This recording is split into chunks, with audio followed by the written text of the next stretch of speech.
레위기 1장 2절 말씀 찾아 한번 읽겠습니다. 레위기 1장 2절 한번 같이 읽겠습니다. 이스라엘 자손에게 말하 이르라.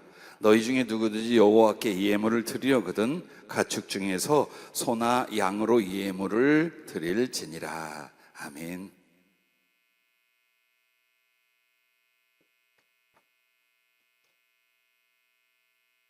자, 오늘은 레위기 6번째 시간으로 기억을 합니다. 자, 여기에서 레위기 1장 2절을 통해서 번제로 드릴 예물의 의미를 오늘 먼저 공부하려고 합니다. 자, 여기 보면 여기서 말한 예물은 번제에 대한 이야기예요. 그러니까 뒤에 나오는 속죄제, 속건제 전체를 아우러서 한 말씀인 것 같으나 실제로는 지금 여기서 어떤 번제에 있어서 이런 걸로 제사를 지내라 라고 하는 말씀이에요. 그리고 그 범주는 속죄제, 속건제, 화목제 등으로 넓혀져 가죠. 한마디로 가축 중에 주님이 정해놓으신 짐승 동물들을 말합니다. 근데 이게 굉장히 중요하게 다뤄질 문제예요. 자, 여기서 제일 먼저 나온 게 소나 양으로 예물을 드릴지니 라고 했잖아요. 그러면 번제나 속죄제 등등이 소와 양으로만 예물을 드렸나요? 아니죠. 염소가 레위기 1장 10절에 보면 염소로라는 말이 나와요. 그리고 레위기 1장 14절에 보면 만일 여호와께 드린 예물이 새의 번제이면 산비둘기나 집비둘기 새끼로 예물을 드릴 것이요 라고 말씀이 나옵니다. 그러므로 종류는 소, 양, 염소, 그 다음에 비둘기 두 가지, 집비둘기, 산비둘기, 이걸 말씀을 하고 있습니다. 물론 이 이유는 경제력 때문이었어요. 그 사람들이 경제적인 능력이 되면 소로 드리는 게 제일 잘한 거예요. 근데 소를 드릴 만큼의 형편이 안 된 사람은 어떻게 하랴? 너 양으로 해라. 주님, 우리 집에는 양보다 염소판인데요. 염소도 괜찮아. 그래서 양과 염소가 거의 같이 나와요. 우리 생각에는 염소를 항상 부정적으로 들었기 때문에 제물이나 예물로서 합당치 않다라는 선입견을 갖지만 실제로는 양과 함께 염소에 대해서 말을 하고 있어요. 근데 이제 어떤 사람들이 나는 과부요, 나는 가능이 없어서 뭘 어떻게 그러면 정결한 그 새들 중에 집비둘기나 산비둘기 그런 걸로 해라. 너무 쬐끔한 거 작지 않을까요? 괜찮아, 네 정성만 받으면 돼. 이렇게 해서 경제적인 능력을 통하여 하나님 앞에 누구나 예물을 드릴 수 있도록 하기 위해서 소, 양, 염소, 비둘기까지 만들어 놓으신 거예요. 이것이 원래 성경을 기록한 주님의 뜻과 목적이고, 그러나 거기에 그 뜻만 있는 게 아니라 더 깊은 내용들 말씀들이 있습니다. 자, 첫째로 하면 큰 1번입니다. 제가 그 설교나 여러분의 성경 공부를 작성할 때 제목을 말하고 첫 번째 말하는 건 대지, 큰 1번으로 그럼 그 1번 안에 괄호를 치고 또 1번, 2번 소지로 이렇게 작성을 해요. 그래서 여러분에게 말씀을 드릴 때도 목사님의 성경 공부 교재가 혹은 지금 표현하는 방법이 첫 번째 말했다는 건 대지고, 그 중에 또 첫 번째 말한 건 소지로 그 대지에 관한 내용을 분해해 주는구나 라고 여러분이 이해하시면 돼요. 자, 첫 번째 대지로 여러분에게 말씀드리고, 번제로 드릴 예물은 예수 그리스도를 예표한다라는 겁니다. 성경 해석에 있어서 우리는 예표라는 말, 상징이라는 말, 비유라는 말, 풍유적이라는 말을 많이 써요. 그럼 이게 뭘 말하느냐? 그 성경 말씀이 직접적으로 문자적으로 하는 해석이 있어요. 서로 사랑하라. 이건 비유가 아니죠. 이건 예표가 아니죠. 그냥 문자적으로 그렇게 하는 거예요. 근데 예를 들어서 여러분에게 주님은 하나님의 어린 양이 되셨다. 예수님이 동물 양이 되셨다가 아니잖아요. 이때부터 이제 이것을 가리켜서 예표, 상징, 비유 혹은 풍유 등등의 단어를 써서 표현을 해요. 그게 신학적인 약속과 단어들이에요. 근데 여러분의 예표라고 하는 게 뭐냐면 이 존재나 이 사건을 통하여 장차 이루어질 것을 미리 나타낸 거예요. 그게 예표예요. 즉 한마디로 이 번제물은 번제물 자체에 목적이 있는 게 아니라 이 번제물 희생 짐승들을 통하여 예수 그리스도의 구속을 장차 이룰 구속을 나타낸 거예요. 그래서 예자는 뭔가 앞으로 예언이라든가의 그 예자예요. 앞으로 그렇게 될 그것을 미리 이렇게 나타낸 것을 말합니다. 그래서 번제로 드릴 예물은 예수 그리스도를 예표한다. 레위기 1장 3절에 그 예물이 소의 번제이면 흠없는 수컷으로라고 말해요. 자, 소가 나왔어요. 근데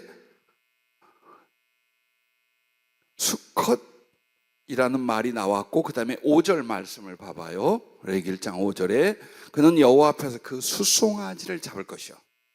그러면 여러분 수송아지라고 번역을 해놓으면 젊은 아직은 그러니까 그 영불스라고 나옵니다. 젊은 소. 그러니까 새끼나 송아지란 말이 우리 아주 어린 걸 말하는 게 아니에요. 어느 정도 장성을 했는데 새끼를 낳거나 교미를 하지 않은 요 소나 양을 그렇게 말하는 거예요. 그게 보통 1년 정도. 그리고 그 온전히 성장한 건 3년 정도로 성경은 잡아요. 그럼 여기서 말한 건 1년 정도 되어서 아직은 성장은 했지만 교미를 하거나 새끼를 낳게 하거나 하지 않은 그것을 송아지로 표현을 합니다. 자, 그러면 번제로서 소는 예수님을 나타나되 예수님을 어떻게 나타내냐? 하나님의 아들 그리고 만왕의 왕 되신 주님. 소는 이 두 가지를 나타냅니다. 그래서 그냥 여러분에게 숫소 혹은 송아지라고 말하면 그냥 그 동물만 생각을 해요. 언젠가 제가 여러분의 말씀을 드렸는지 모르지만 5절에 나오는 그 수송아지라는 걸 성경 원어 히브리어로 벤 하파카르라고 말합니다. 벤 하파카르. 그러면 여기서 벤이 뭐냐? 아들이란 뜻이에요. 여러분이 아는 베너라든가 르벤이라든가 이 말의 벤은 아들이란 뜻입니다. 그런데 하파카르는 뭐냐? 큰 황소. 아주 몸집이 큰 동물이에요. 그리고 그것을 소로 말할 때는 큰 황소 있잖아요. 그 황소의 아들이야. 강조하고 싶은 건 히브리어에서는 큰 동물의 아들이라고 나와요. 그럼 바로 여러분 연결되지 않아요? 하나님의 아들이라는 뜻이에요. 그게 바로 번제물로서 소를 드리는 이유가 예수님에 대한 예표인데 하나님의 아들이요. 동시에 소는 양 혹은 염소, 비둘기 등 가축 중에 제일 크고 힘세고 우두머리예요. 그죠? 그걸 인하여 소를 드리는 예물은 예수님을 예표하되 하나님의 아들이고 그 다음에 만왕의 왕이 되신 주님에 대한 표현이에요. 하나님의 아들이요 만왕의 왕 만주의 주 되신 주님이 여러분을 대신하여 자기를 하나님께 번제물처럼 바치신 거예요. 자, 두 번째는 양입니다. 그러니까 지금 큰 첫 번째 대지 안에 1, 2, 3, 4가 나가는 거예요. 자, 두 번째는 양이에요. 이 양을 출애굽기 12장 5절부터 8절에서 찾아봅시다. 레위기 1장 2절에 나온 소나 양으로라는 말에서 이 양이 예수님을 예표할 때에 어디를 우리가 성경으로 찾아보고는 근거를 갖느냐? 출애굽기 12장 5절부터 8절 말씀입니다. 자, 한번 찾아보십시다. 출애굽기 12장 5절 8절. 이것은 이제 완악해진 바로가 애굽에서 이스라엘 백성들을 놓아주지 않을 때에 하나님께서 계속 쳤어요. 그래서 10가지 마지막 재앙은 짐승 새끼들, 첫 새끼에서부터 모든 사람들, 종이나 자유자나 심지어는 바로 왕의 첫 아들까지 다 죽여버리는 거예요. 그래서 죽음의 천사들이 전부 다 쫓아와서 다 첫 것을 죽입니다. 첫 것을 죽인다는 것은 나머지 다 죽었다는 뜻이에요. 싸그리 다 죽었다는 상징을 갖고 있어요.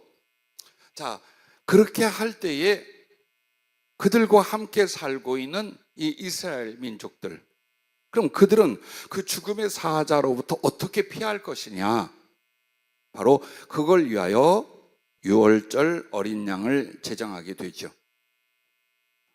한번 읽어보겠습니다. 출애굽기 12장 5절부터 8절. 너희 어린 양은 흠없고 1년 된 수컷으로 하되 양이나 염소 중에서 취하고 이달 열 나흘 날까지 간직하였다가 해질 때에 이스라엘 회중이 그 양을 잡고 그 피를 양을 먹을 집 좌우 문설주와 임방에 바르고 그 밤에 그 고기를 불에 구워 무교병과 쓴 나물과 아울러 먹되. 아멘.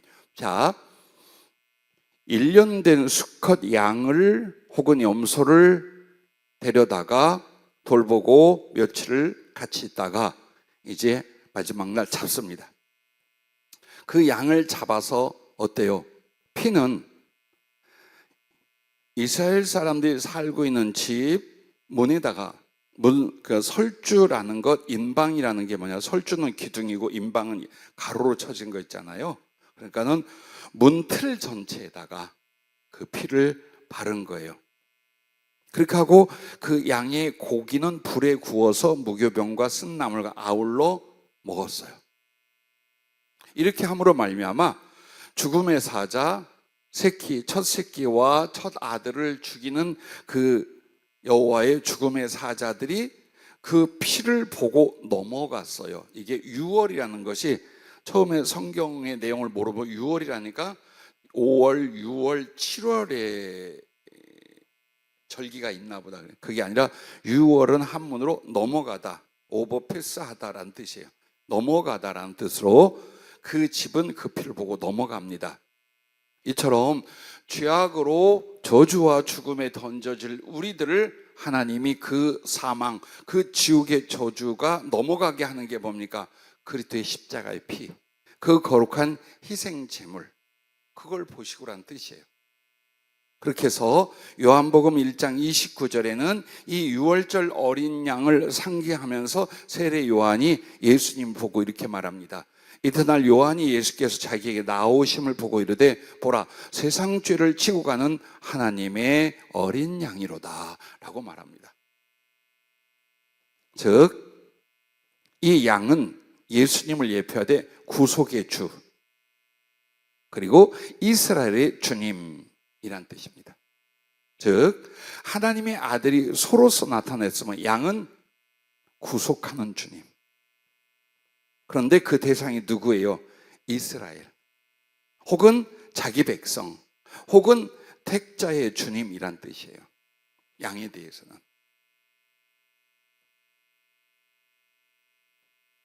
자, 이제 세 번째, 소지 세 번째 괄호 3으로 넘어가면 염소입니다. 염소는 레위기 1장 10절에 만일 그 예물이 가축대의 양이나 염소의 번제이면, 즉 주님은 염소와 양을 구별하지 않았어요.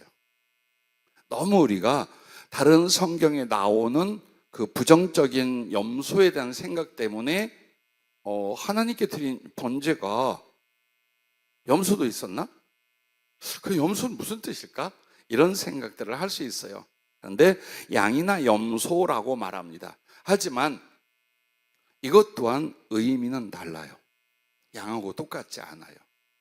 취급을 번제물로서의 가치 취급을 같이 해주신 것이지 의미하고 예표하는 건 달라요. 그래서 소와 양도 주님을 나타냈지만 염소도 어때요? 주님을 나타내요.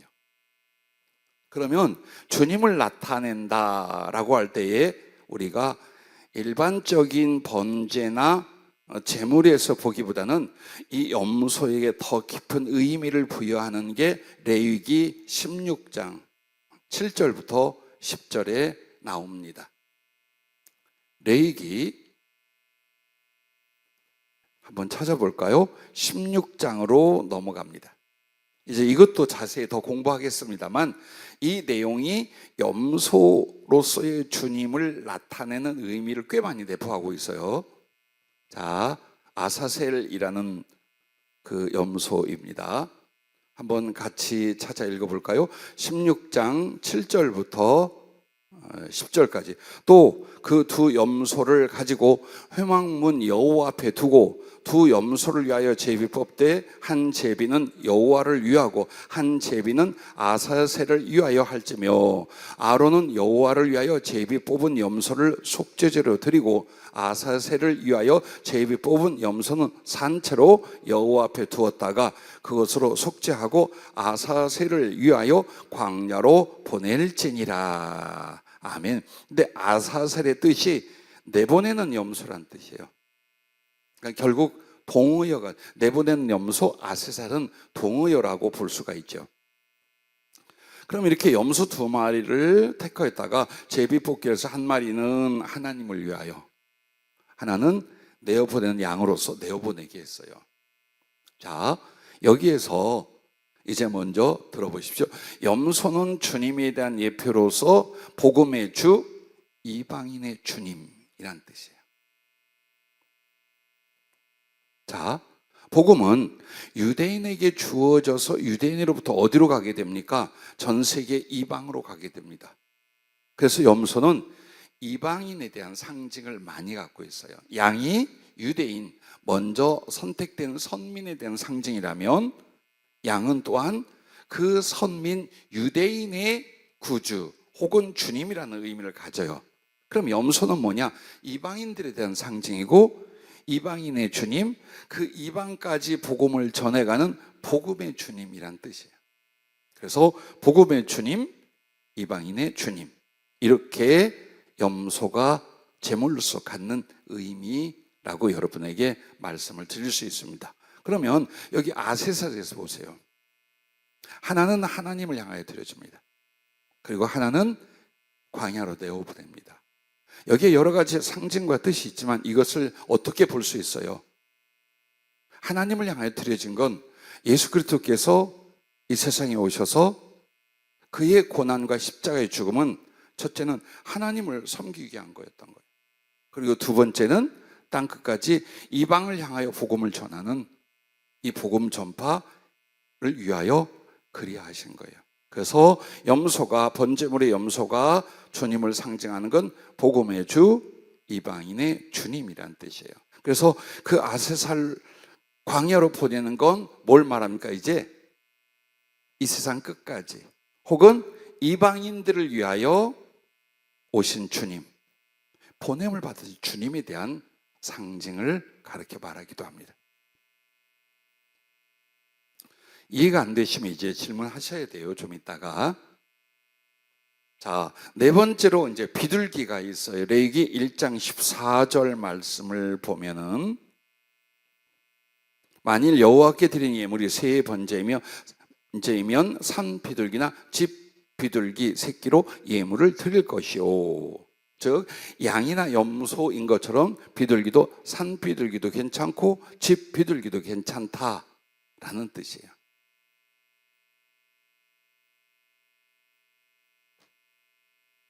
여러분 생각에는 비둘기가 더 어렵잖아요, 잡기가. 그 시대는 비둘기가 양식으로 쓰였어요.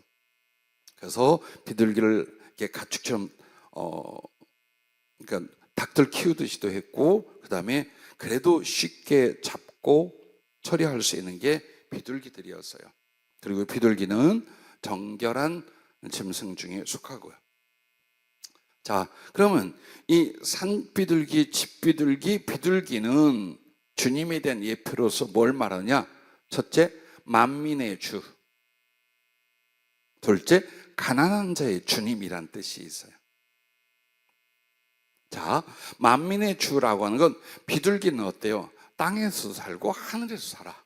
그래서 하늘과 땅 모든 사람들의 만민의 주님이시다. 그걸 예표하고 상징하는 거예요. 그러면서 동시에 이 비둘기는 가난한 사람들이 주님 앞에 예물로 드릴 수 있도록 한 거예요. 그러므로 비둘기로서의 주님은 뭘 말하냐? 가난한 자의 주님이란 뜻이에요. 자, 가난한 자의 주님이라는 근거의 성경 구절이 누가복음 4장 18절부터 19절입니다. 한번 찾아볼까요? 누가복음 4장 18절부터 19절까지입니다.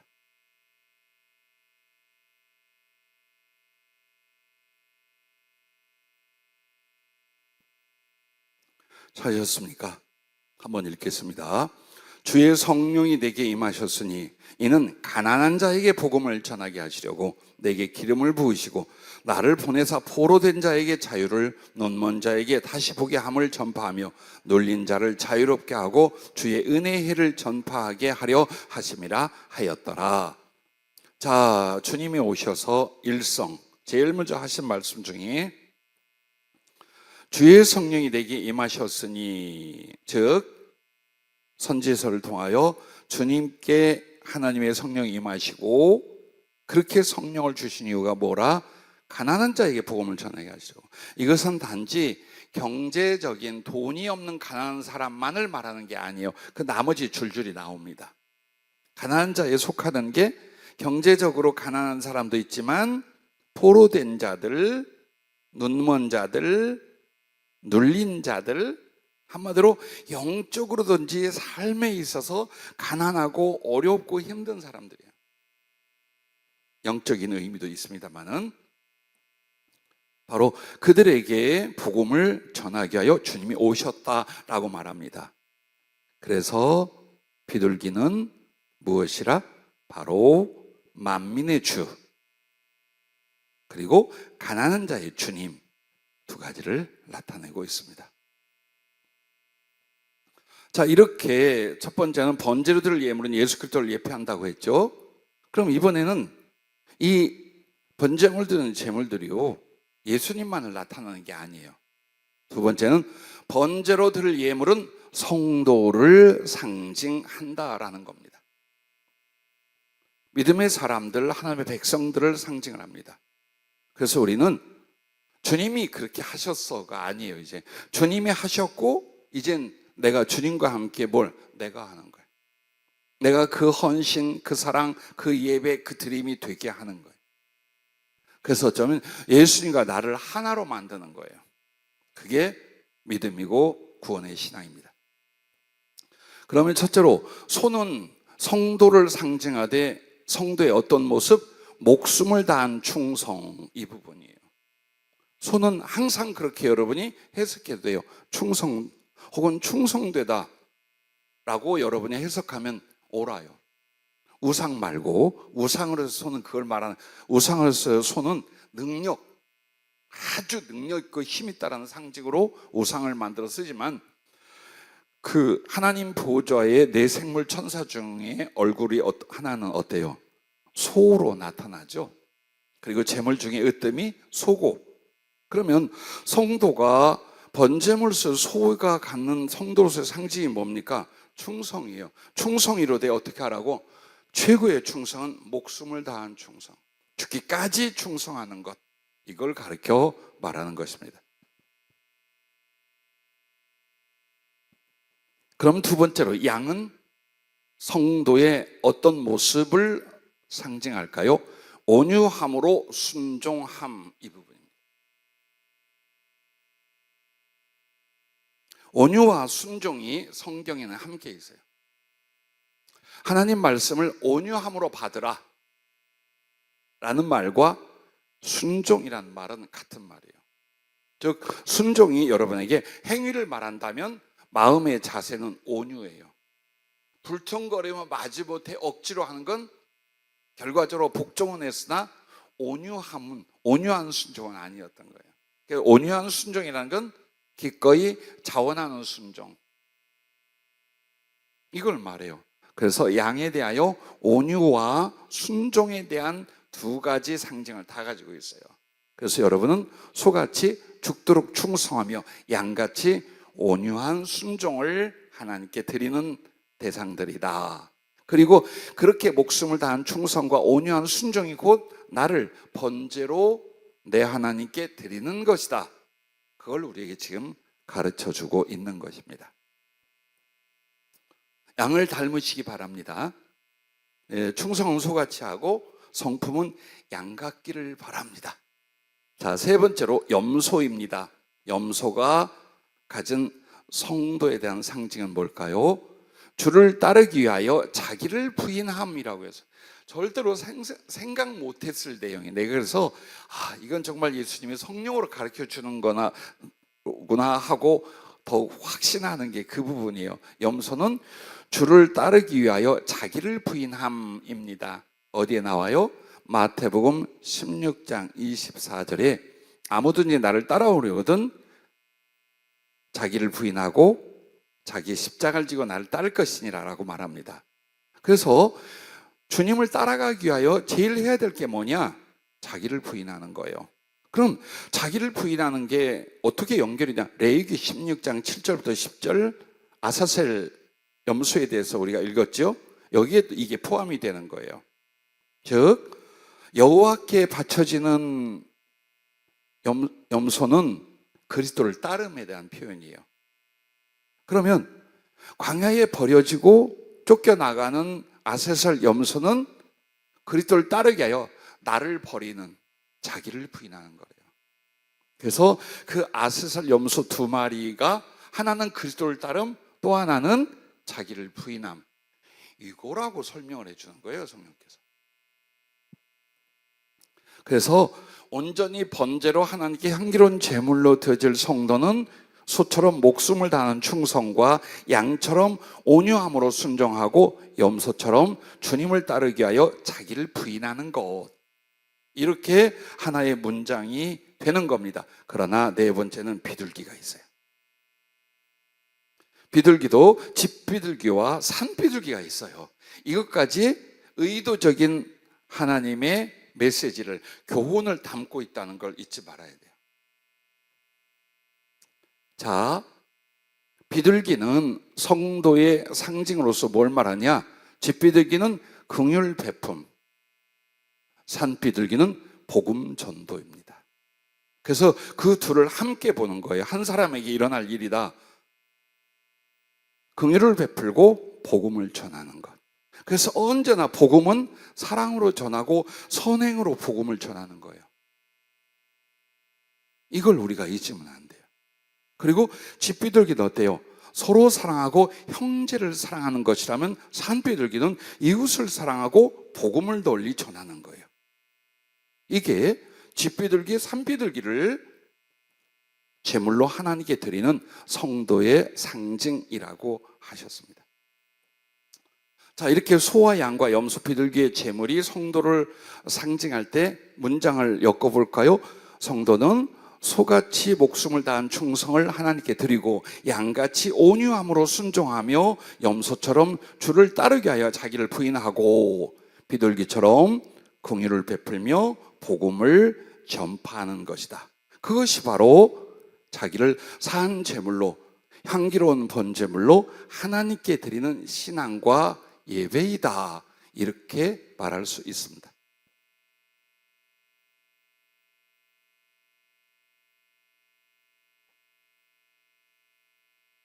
중요한 건,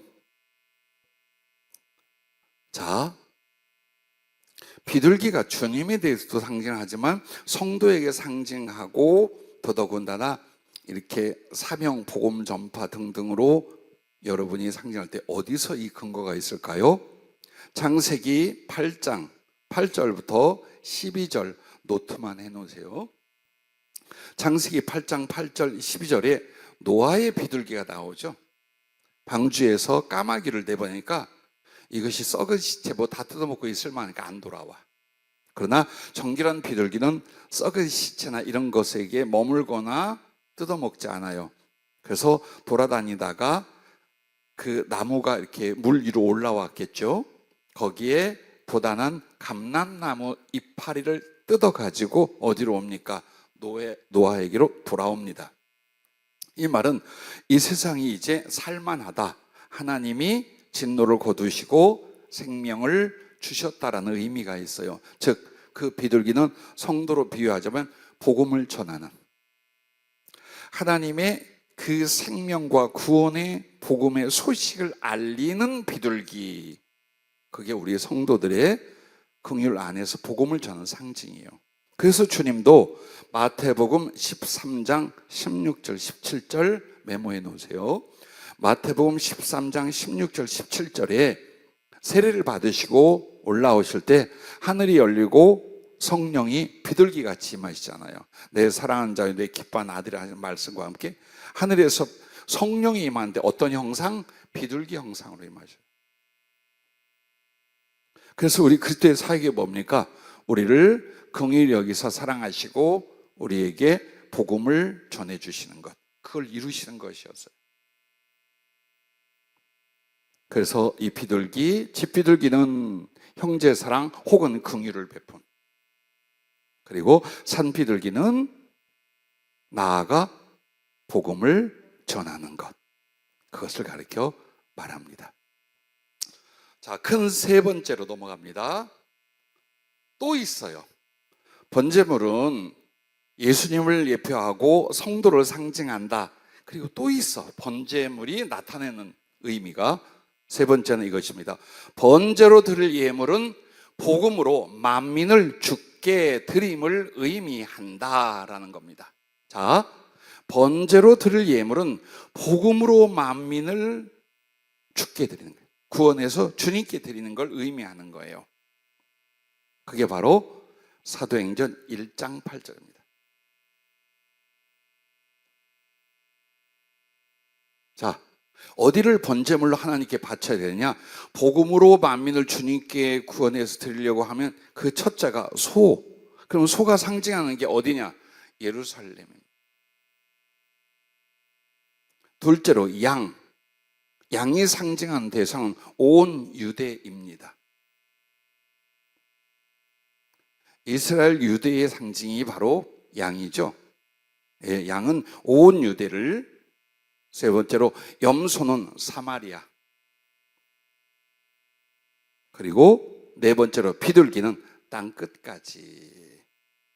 그래서 사도행전 1장 8절 오직 성령이 너희에게 임하시면 너희가 권능을 받고 어디부터? 예루살렘과 온 유대와 사마리아와 땅 끝까지 이르러 내 증인이 되리라 하시니라. 즉 복음으로 구원할 지역 대상들 전체를 어떻게 해야 돼요? 우리가 복음을 전하고 영혼을 구원하여 하나님께 그들을 제물로 드리는 것이다. 너만이 아니다. 너로 인하여 만민이 구원을 받고 그들이 하나님께 네가 바치는 제물, 네가 바치는 번제물로 하나님께 드려야 된다. 세 번째는 그 뜻이랍니다. 그러면 여러분이 양이 유대를 가르치고 염소가 사마리아를 가르치고 비둘기가 더 땅끝까지라는 건 이해가 안 돼. 소가 예루살렘을 의미하는 건 뭘까요? 이거 궁금하죠? 왜 소를 예루살렘으로 했을까요? 예루살렘 성전에서 항상 드리는 상번제, 양이 아니라 소입니다.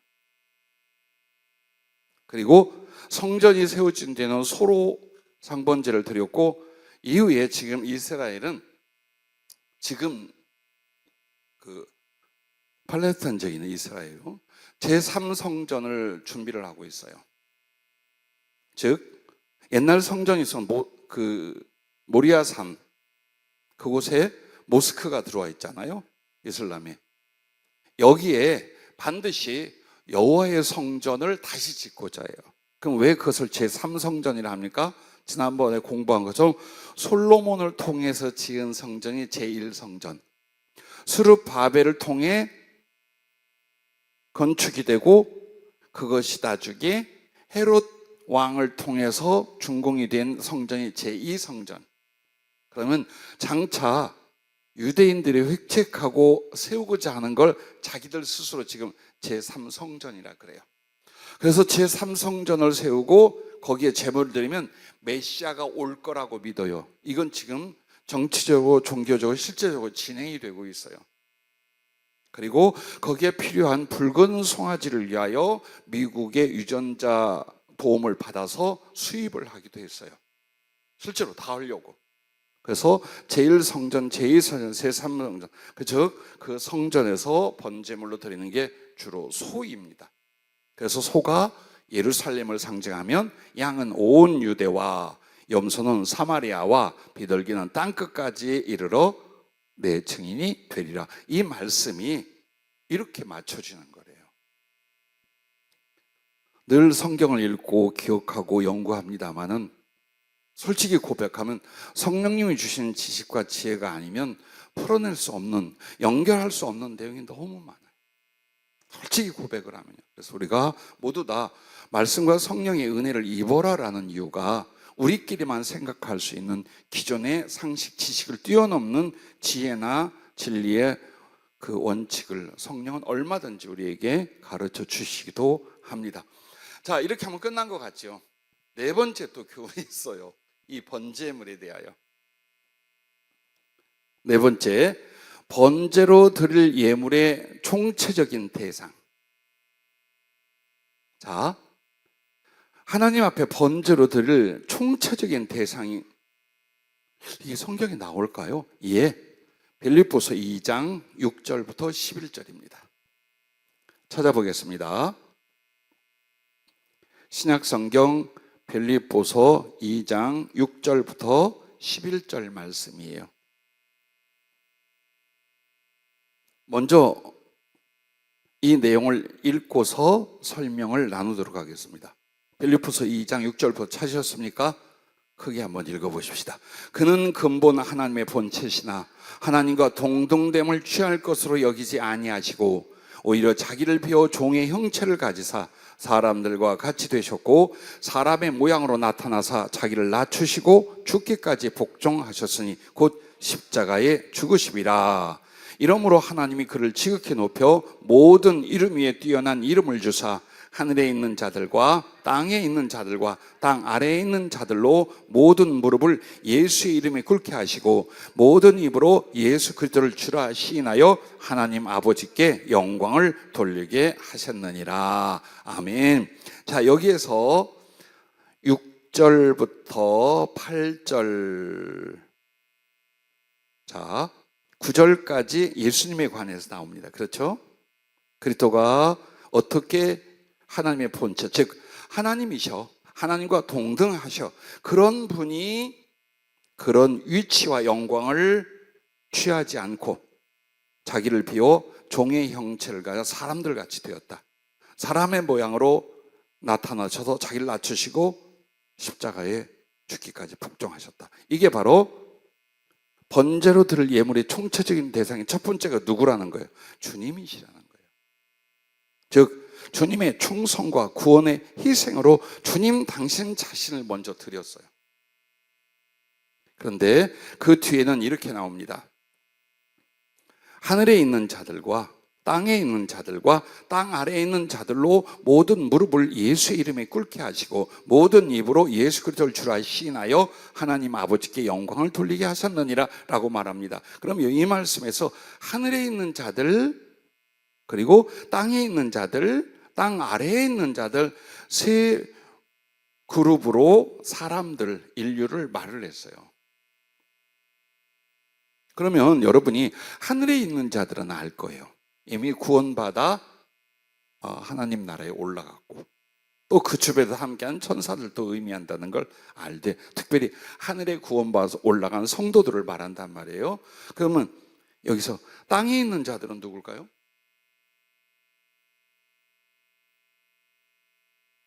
땅에 있는 자들. 괜찮아요. 틀려도 괜찮아요. 근데 여러분 틀리지 않을 거예요. 비슷하게는 말할 거예요. 네? 크게 앞으로 이렇게 하면 좋겠어요. 경자 스톱. 미안해요. 내가 경자도 훨씬 이뻐하나 보다. 여기 보고 이렇게 경자 이름을 조금 바꿔줘야겠어. 헷갈려 죽겠어 아직까지. 구원받아 천국에 가 있는 영혼들을 하늘에 있는 자들, 땅에 있는 자들은 누굴까요? 살아있는 사람, 그 중에 이 땅에서 예수 믿고 있는 사람들을 가리켜 말합니다. 그렇죠? 땅 아래에 있는 자들은 누굴까요? 살아있다 할지라도 생명이 없는 자들, 그리고 지옥에 가 있는 자들. 그러면 결국 예수님을 영접하지 않는 사람들은 뭘 말하는 거예요? 그들은 무릎을 꿇을 때 어때요? 두려움으로 말미암아, 두려움으로 공포 속에 무릎을 꿇고 예수님을 하나님으로 심판의 주로 인정하게 될 거다라는 거예요. 자, 이 내용이에요. 그러면 여기에서 첫 번째가 번제로 드릴 예물의 총체적인 대상이 주님이라면 그 다음엔 누굽니까? 그 주님의 충성과 구원의 희생으로 구원받은 성도들을 말하는 거예요. 그리고 그 구원받은 성도들과 그들의 헌신으로 전도된 성도들 혹은 전도된 사람들을 가리켜 말합니다. 그래서 하나님께 바쳐진 하늘과 땅의 모든 성도들을 가리켜 말합니다. 즉 한마디로 예수님이 번제물이 되셨어요. 그리고 그 예수님의 공로와 은총으로 말미암아 믿어 구원받은 내가 하나님의, 여러분이 하나님께 드리는 번제물이에요. 근데 우리만 달랑 드리는 게 아니라 이제 여러분이 다른 영혼들을 구원하고 그들을 사랑하고 양육하여 하나님을 믿고 예수님을 사랑하게 만드는 모든 택한 하나님의 자녀들, 그들조차 모두 다 하나님께 바쳐지는 예물이요 번제물이다. 이렇게 해서 4번은 결론을 내주신 겁니다. 자, 오늘은 여기까지입니다. 아마 여러분과 내가 평소 언제나 생각해보지 못했던, 들어보지 못했던 번제물, 예물로 드려지는 그 가축들이 무엇을 예표하고 상징하고 교훈하는가를 오늘 공부를 했어요. 자, 혹시 이 내용 중에 질문이 있거든 질문을 해주시기 바랍니다. 있을 듯한데.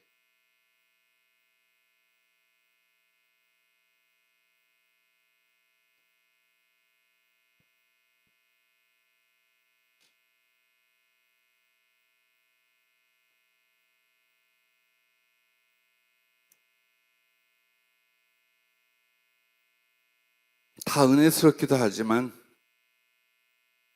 염소나 비둘기가 아마 지금 우리들에게 해당이 되지 않나 싶어요. 그렇죠?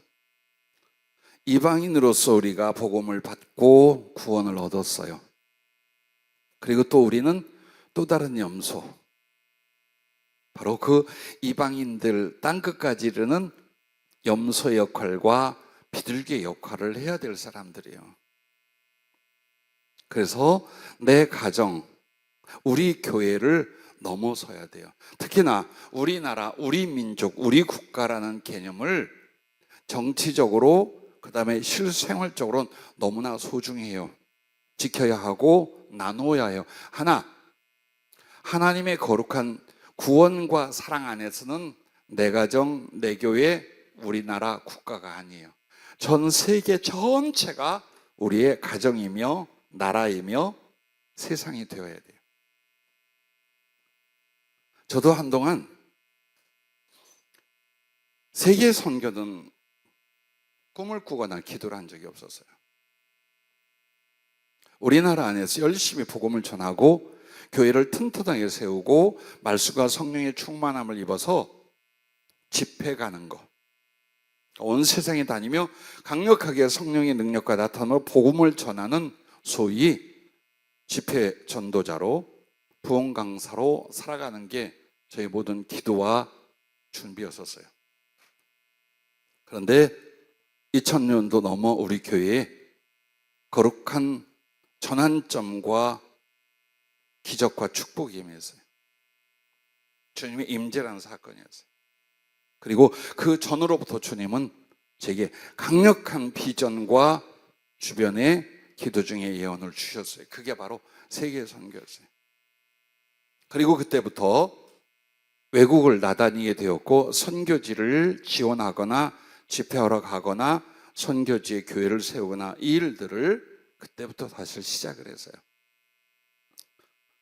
우리를 더욱 강하게 정결케 하는 시련과 연단의 시간이 지나고 나서 우리는 우리가 가야 할 길과 해야 할 일이 바로 전 세계를 향한 긍휼과 복음 전파의 강력한 세계 선교라는 걸 절대로 잊지 않습니다.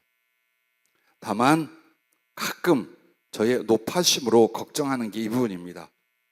우리 교회 모든 가족들이 같은 마음인가? 같은 기도와 같은 꿈인가? 아니면 그냥 먼 발치에서 지켜보며 어떻게 되는가 보자 라고 하는 사람들이 많은가? 솔직히 그 생각을 해요.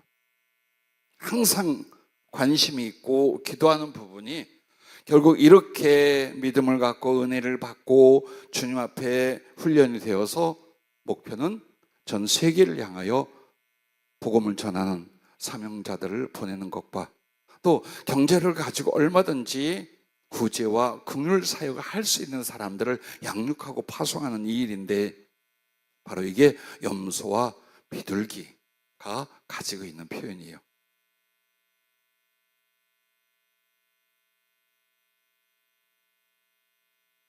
그래서 항상 복음은 점진적으로 퍼져나가며 동시에 다발적으로 복음을 전하기를 원하시는 거예요. 예루살렘에만 머물렀잖아요. 큰 핍박이 일어나면서 온 유대로 퍼져가고 그렇게 실하고 미어던 사마리아까지 진출을 해요. 그리고는 바나바와 사도 바울을 통해서 소아시아 지역 그리고 유럽 지역까지 이제 복음을 전하면서 소위 땅끝까지 복음을 전하는 이방 선교가 시작이 되죠. 그런데 안타깝게도 땅끝을 어디로 바뀌었어요? 그 유대인들 혹은 사도 바울 중심으로 땅끝이 어딜까요?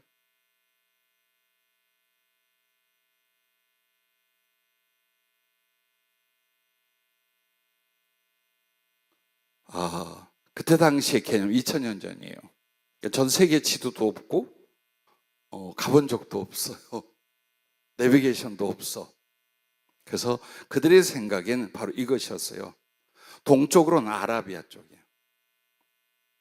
서쪽으로는 로마와 어디까지 알아?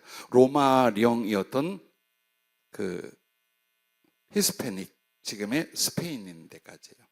그리고 이제 남쪽으로는 아프리카 또 북부 쪽, 그 북부 쪽을 생각을 한 거예요. 그 너머에 뭐가 있는지 몰라요.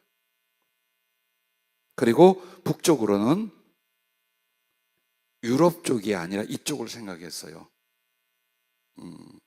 러시아 쪽, 인도 이쪽으로 이제 이렇게 움직이고 있었어요. 그런데 이렇게 여러 군데를 동서남북을 생각하고 복음을 전했어요. 베드로나 바울도 로마로 가기 전에 아라비아 쪽에서 복음을 굉장히 강력하게 전했어요. 뭐 도마는 인도까지 갔고, 그래서 12제자나 그때 당시 주님의 제자들이 정말 동서남북 다 흩어졌어요. 다만 주도적으로 기록된 게 바울의 행적 사도행전이에요. 그래서 거기서 성령에 이끌려 땅끝이 어디로 갑니까? 로마, 그리고 로마에서도 마지막 바닷가 북아프리카와 마주보고 있는 스페인, 거기까지 갑니다. 그게 성경에 서바나라고 되어 있죠. 그리고 이 스페인 요 바다 건너에는 여러분이 아는 모로코, 북아프리카가 있어요. 그리고 여기서 쉽게 왔다 갔다 할 수 있는 그 도시가 탕헤르라는 영화에도 나온 그곳이에요. 그래서 이렇게 그 주변을 연결하고 복음을 전했습니다. 근데 여러분과 나는 다니엘서에 의지하여 마지막 때는 어때요? 훨씬 왕래가 빨라지고 교통이라든지 정보 모든 것이 어때요? 지구가 하나의 초지되고 마을이 되어버렸어요. 그럼 오늘날 우리에게서 땅끝이란 무엇입니까? 그냥 전체 다예요. 그래서 어떻게 예루살렘부터 시작하는 게 아니라 우리는 동시에 땅끝이나 예루살렘 전체를 다 복음을 전하고 그 일을 해나갈 비전과 실천을 가져야 됩니다. 자, 내용 중에 없으십니까? 질문을 안 하신 이유를 제가 늘 말씀드리죠. 얼른 집에 가기 위하여. 혹은 내용을 너무나 잘 이해하셔서. 둘 중에 하나일 것 같아요.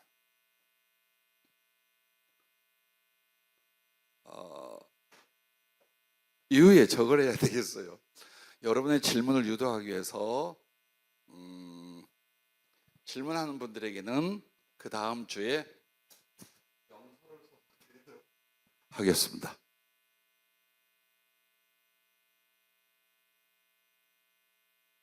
김윤정 전사 어디 있어? 응? 어디 있어요? 거기 있어. 질문. 영서 질문.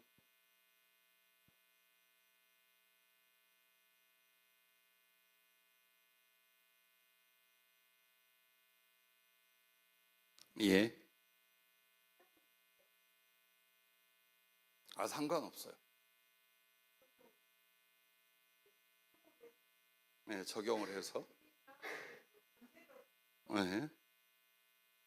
우리가 번제로 주님께 드려진다면, 네.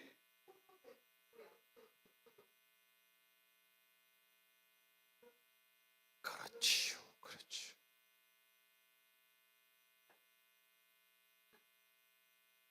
그래서 소같이, 양같이, 염소같이, 비둘기가 의미하는 것 같이 그렇게 주님을 섬기면 돼요. 대신 이제 그것은 우리가 어떤 모습으로든지 다 감당할 충성과 헌신이라면 주님의 혹시 평가에는 이럴 수 있어요. 누구는 소와 같고 누구는 양과 같고 누구는 염소 같고 누구는 비둘기와 같았다라고 하실 수도 있어요. 뭐에 있어서? 사랑과 충성의 깊이와 분량에 있어서 이렇게 구별하실 수도 있어요. 너는 등치는 소인데 네가 충성한 건 비둘기였구나. 뭐 이렇게. 너는 여건이 비둘기였는데 네 사랑은 황소와 같았구나 라고도 하실 수 있는 거예요. 이건 우리가 믿음에 얼마든지 상상을 해볼 수 있는 범위예요. 변순이 사모님 혹시 여기 먼저 손을 든 이렇게 말하면 약 올릴 거야. 경애. 예, 경절 전사님.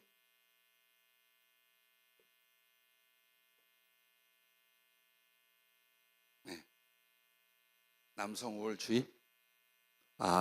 이건 앞으로 설명하겠습니다만 수컷은 그 하나님의 아들 되신 예수님 때문이고 그 다음에 대표성이에요. 그러니까 남성 혹은 수컷 우월주의가 아니라 수컷이라는 것은 순놈이라는 것은 하나님의 아들로서의 주님 혹은 어떤 대표적 성격. 그러니까 예를 들어서 아버지가 집안의 가장으로서 대표인 것처럼 대표적 성격을 띤 표현이 동물의 수컷들에 대한 제물로 바칠 때 있어요. 그럼 암컷은 뭐냐? 성도나 혹은 영혼을 품고 구원할 그 태를 가져야 될 사명과 의무를 말할 때는 암컷으로 말을 해요. 즉 한마디로 열등하고 저열한 게 암컷이라는 뜻이 아니라 예를 들어서 항상 그래요. 우리가 그 영혼을 구원할 때 사도 바울이 뭐래요? 산고라고 말하죠. 산고를 치른다. 해산의 고통을 치른다 그러죠. 그처럼 영혼을 구원하고 양육하는 것은 엄마의 가슴 혹은 심령에 그 사랑의 태가 있어야 되는 것. 그것이 암컷이 갖는 상징이에요. 그래서 여성이냐 남성하고는 아무 상관이 없습니다. 여러분은 주로 여성입니다만 여러분의 중심과 사역은 용사가 될 겁니다. 크게 말해도 돼요. 너무너무 수컷. 그건 자세히 봐야 될 것 같아요. 굳이 거기까지 나가지 마세요. 그 비유를 갖다 붙이자면 그럴 수 있는데 주님하고 동격이 될 것 같아서 안 되겠어. 예?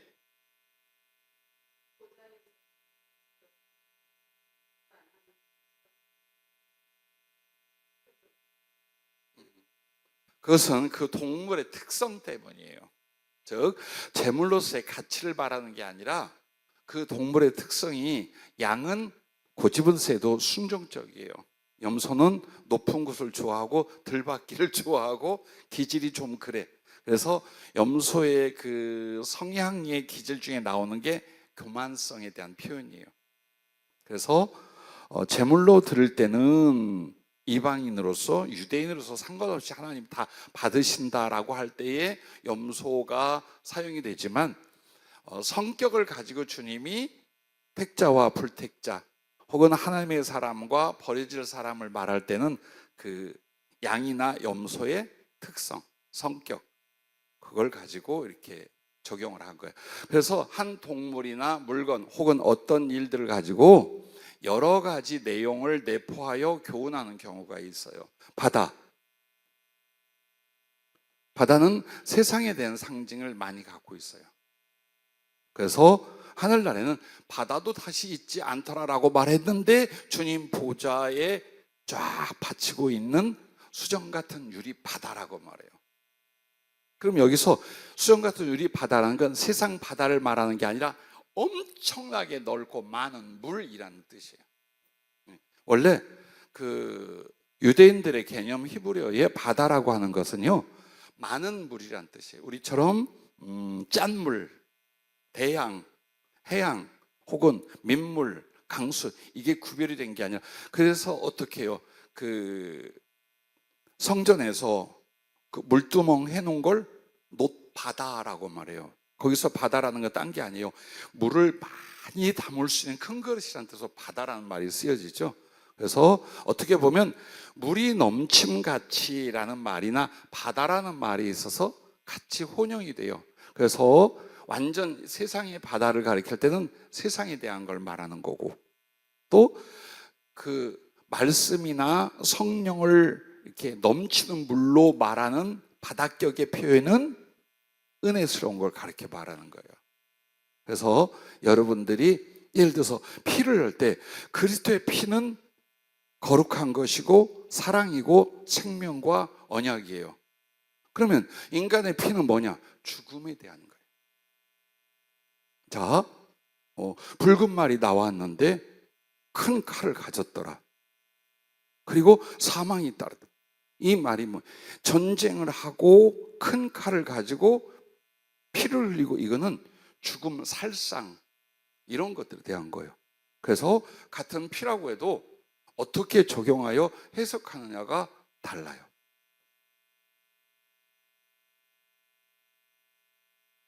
자, 성경의 여자가 좋은 뜻일까요? 나쁜 뜻일까요? 여자. 나쁜 뜻이에요? 나쁜 뜻도 있지만 하나님에게 속한 하나님 앞에 결혼할 처녀 혹은 하나님의 아내로서 여성을 뜻해요. 근데 그냥 여성이라고 할 때는 연약한 자, 배반할 자 등등을 또 포함하기도 해요. 그건 진짜 인간의 성향을 말하는 게 아니에요. 예를 들어 남자를 상징하며 음행에 대한 표현을 안 해요. 항상 여자라 말해놓고 음행에 대한 이야기를 성경은 말해요. 그래서 교회가 우상을 섬기고 세상 물질 쪽으로 빠지면 이것을 본 남편인 예수님을 놔두고 세상을 사랑하고 세상으로 말미암는 음녀가 됐다 이렇게 표현을 또 연결을 해요. 그래서 양, 염소 등등의 긍정적인 의미와 부정적인 의미도 있어요. 양도 마찬가지예요. 양이 좋은 말로만 쓰여지지 않아요. 그렇다 행하여 간 양같이 고집세고 제 마음대로 가버린 그 말씀도 있어요. 그래서 양은 순종, 하나님의 자녀, 선택된 백성에 대한 상징도 있지만 그렇게 불러놨는데 아직도 깨지지 않은 고집센 크리스찬을 양같이 제 길로 갔거늘, 이런 표현들을 쓰기도 해요. 그래서 우리가 주의하고 유념할 것이 상징이나 예표, 비유를 말할 때에 하나의 뜻으로만 몰고 가서는 안 돼요. 성경에서 이렇게도 말하고 저렇게도 표현하는 내용들을 여러분은 충분히 넉넉하게 지혜로 다 알고 있어야 되고 수용, 적용할 수 있어요.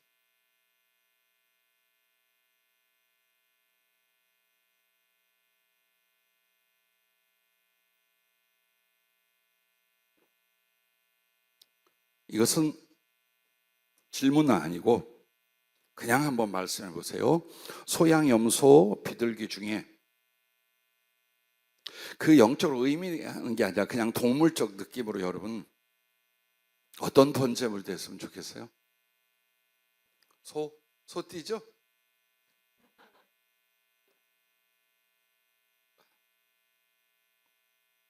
왜 소같이 드렸으면 좋겠어요?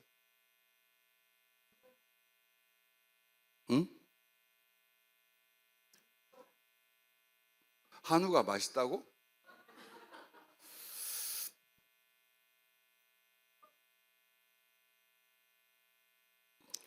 예, 껍질까지 다. 양도 그래, 염소도 그러고.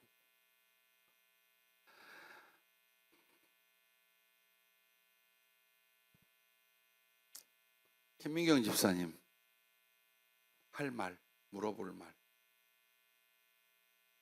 응. 아, 그랬어요? 누구를 물어볼까? 정화숙 권사님, 어때요? 할만해요? 자꾸 듣고 또 듣고 하면 이제 딱 머리와 마음에 각인이 돼요. 그래서 어떻게 보면 딱딱 어려운 것 같지만 꼭 이 과정들을 통과하고 나면 여기와 연결된 내용과 단어에서 여러분은 충분한 해석, 적용을 나중에 성경 전체에서 하게 돼요. 그리고 이 레위기의 제사에 관한 건 신구약 전체에 계속 나와요. 꼭 공부하시는 게 유익이 될 줄로 압니다. 끝으로 오늘 평가. 여러분이 성경 공부에 참여하신 심령과 주님이 보시는 걸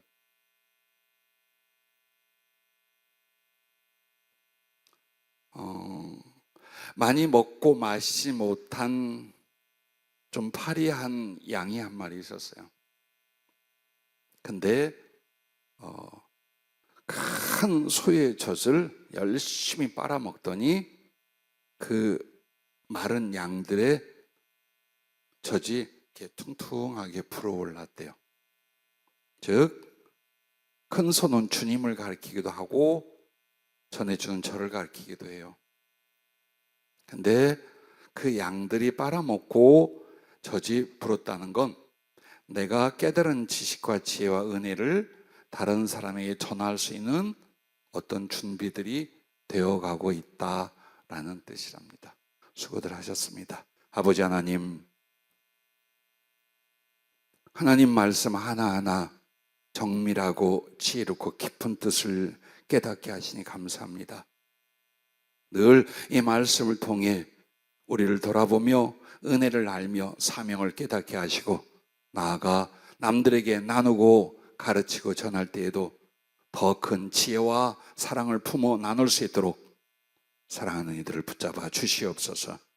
레위기 위에 계속해서 성령의 지혜와 은혜를 더해 주시기 바라며 예수님 이름으로 감사하고 기도하옵나이다. 아멘. 수고들 많이 하셨습니다.